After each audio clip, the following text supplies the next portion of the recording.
During my college years, I took on a part-time job working the night shift at Walmart to help pay off my student loans.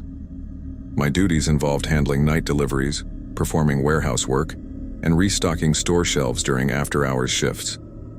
It was usually a straightforward job until one chilling night on July 9, 2015. The store typically assigned me to the electronics department. As I went about my work, I noticed someone walking past the aisle I was in, but there were only two other workers in the building that night, Alvin and Baco, who were both wearing the same staff shirts as me. This caught my attention because we had all clocked in at the same time.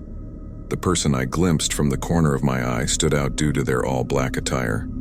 Perplexed, I went to the end of the aisle to investigate further. However, when I arrived, no one was there. I called out for Alvin and Baco, but there was no response.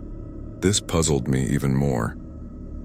Returning to my work, I tried to brush off the unease that was settling in. My need to use the bathroom grew more urgent, so I decided to finish up in that aisle before taking a break. But then, seconds later, I heard a loud crash a few aisles away. I rushed to the source and found a bicycle knocked off its hook. Oddly, the hook itself remained intact, suggesting deliberate tampering. I returned the bicycle to its hook and continued my work while remaining wary.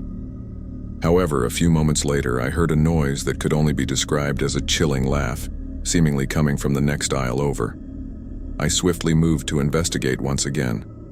This time, the sound came from the paper and cleaning aisle, and I suspected that it emanated from someone nearby. It was here that I confronted a man dressed entirely in black. He was positioned at the end of the aisle, his back to me, and only half of his face visible as he turned to look at me. Without hesitation, he bolted down another aisle, his footsteps echoing through the store. Faced with a difficult choice, I opted to find my co-workers rather than chase the mysterious figure. As I searched for Alvin and Baco, I heard continuous unsettling laughter and footsteps that seemed to encircle me.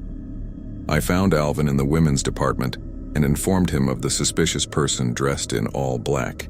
He agreed to keep an eye out for the intruder.